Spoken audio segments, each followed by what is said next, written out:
Good morning, dolls, and welcome to Little Gretchen's workshop. So today I'm going to show you how to make picture frames, beautiful ornate picture frames, and I'll be using a form of polymer clay. Now, these picture frames are actually made of liquid clay, and I'm going to show you exactly how I did this and how I created these finishes. So let's go ahead and get started. So dolls, it's actually a very fun and simple process. So I purchased these really cool silicone molds that I can use in my oven. And I purchased them specifically to make picture frames for my dollhouse. Now, they actually are used in cake decorating as well. So those are the type of sections you want to check out to find the ones you want. Now, this is actually liquid Sculpey. And I use the black is the one I like the most for doing the picture frames, although the white works very well. I generally save my white Sculpey for making cake icing when I'm making my dollhouse food. But either of them will work. And when you put it in the mold, you have to bake it according to the instructions. But I'm going to show you just how I fill the molds, and it's very simple. And to me, it seems like the black flows smoother and easier than the white one. And that's just what I noticed in my observation of using this technique. It just squeezes out really, really easy. And you just want to make sure that you completely fill the mold and make sure it gets into all the little nooks and crannies of your design. Now it is pretty self-leveling, but you still, after you get it into the mold, you might want to just shake the mold or just tap it on the table or surface that you're working on to make sure it gets into all of the corners. But do make sure that the mold is full. You don't want it to be shallow, and then your frames will be extra thin and flimsy.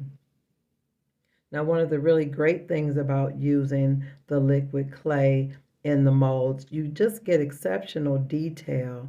I mean, to me, the detail is really beautiful, and it's much more detailed than what I would be able to make on my own. Because, dolls, I'm not going to sculpt or carve any clay or even wood. This is just for me a really wonderful option for making really ornate and decorative frames. And this is just another frame, which is a little bit smaller. So dolls, I'm just making sure that since I'm turning my oven on, I might as well make sure that the rack is full. And again, I can't stress enough, make sure that your molds are completely full, not overflowing, but full. You don't want it to be where your things are shallow or they leave holes in them because they're not complete. So here the frames have been baked and they have cooled. And look how pretty that is. No matter how often I do this, I'm always really impressed by the intricate detail. I really love this process. I can't wait to show you dolls how I really bring out all those little details. Now dolls, depending on what your taste is, you can paint these any color you like. Acrylic paint works really great on these. Everything looks really, really good. Now I do notice that even though I told you all to be careful about making sure your molds are full, you'll be able to see on one of mine it's not full. Now this one looks great. This one looks really, really good. I got all the detailing. I filled the mold completely. Now on this one you can see I've got a little overflow because the inside of the frame has some extra, so I will need to trim that out before I install my picture.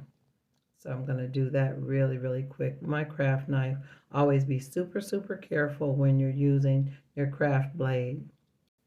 Now this one I tried to do the marble effect on it and I wasn't very successful, but I wanted you to look at it closely to see I missed some parts because I didn't completely fill the mold. But it's going to lend to the worn and aged look, so I'm not too worried about it. But if you don't want that distressed aged look, you definitely want to fill the molds completely. And I just painted it black because I'm going to do some dry brushing on it to make it look really vintage. Now I want you to notice too with the liquid clay, the items are very flexible to me, which works out really great when you're putting in your pictures. Now these little fruit pictures I got, they were actually postage stamps. So dolls, you can use anything for art. Now I framed this picture of my grandma Margaret, great grandma Margaret, in a wooden frame that I actually made out of wood sticks. And after I painted it a dark brown and black, I rubbed antique gold rubbing buff on it, so it's slight tinges of gold on top of the wood. And that's why I'm turning it at different angles so you can see the gold on it. I hope the camera is picking it up. And that's what I'm going to use on these polymer clay frames to actually give them a more finished and an antique look. Okay, so here is my rub and buff. It's the antique gold, which is my favorite. And I've got a really small detail brush so I don't get it all over my hands. But I guess I get it on my hands anyway because I don't have on any gloves. But I just kind of brush it across really lightly, almost in the same fashion that you would do just a dry brushing with acrylic paint. But it gives a really, really beautiful finish, and it really brings out the details and things like this that have really, really intricate designs where you really couldn't see it before. Now, these are some frames that I had done previously with gold paint, and they almost look yellowish. I think I'm going to end up redoing them with the rub and buff.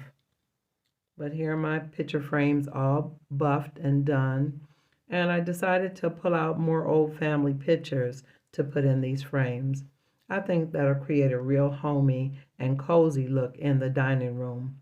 Although I did do one wall with that other floral, I think more family pictures would actually be more appropriate in that room. Now this is a picture of my Uncle Anthony as a young man holding one of my cousins. I thought this looked really nice in that frame.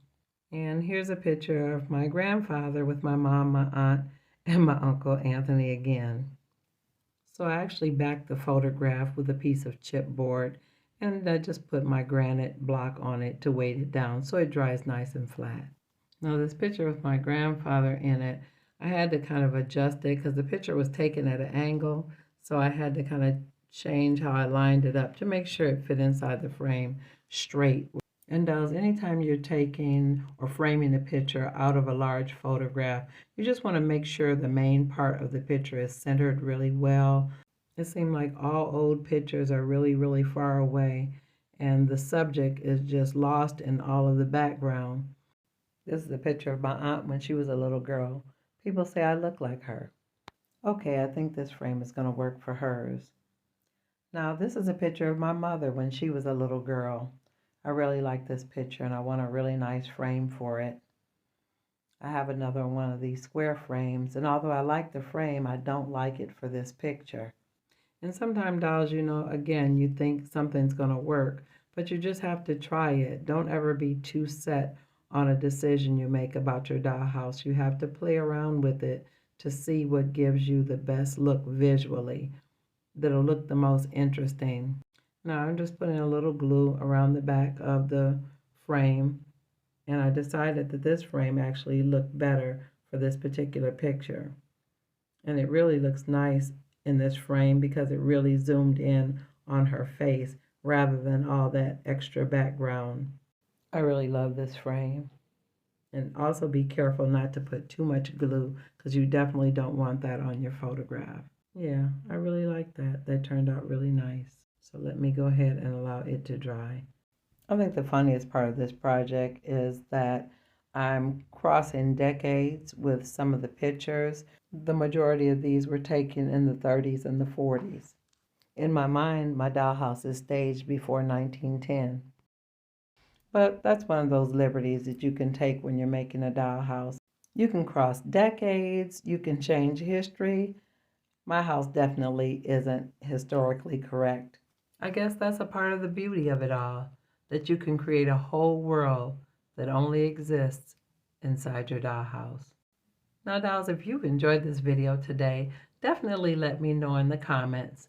Also, like, share, and subscribe. And always look for me on Mondays and Wednesdays after 7:30 p.m. Eastern Standard Time.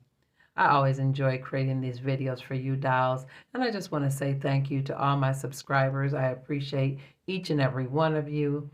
And I also appreciate those of you who haven't subscribed, but you're watching, so I appreciate you as well. So now that these pictures are done, it's time to get together some suitable curtains for the rooming house dining room. So make sure you stay tuned because I'm looking forward to seeing you on the next episode of Little Gretchen's Workshop. Bye-bye now, dolls.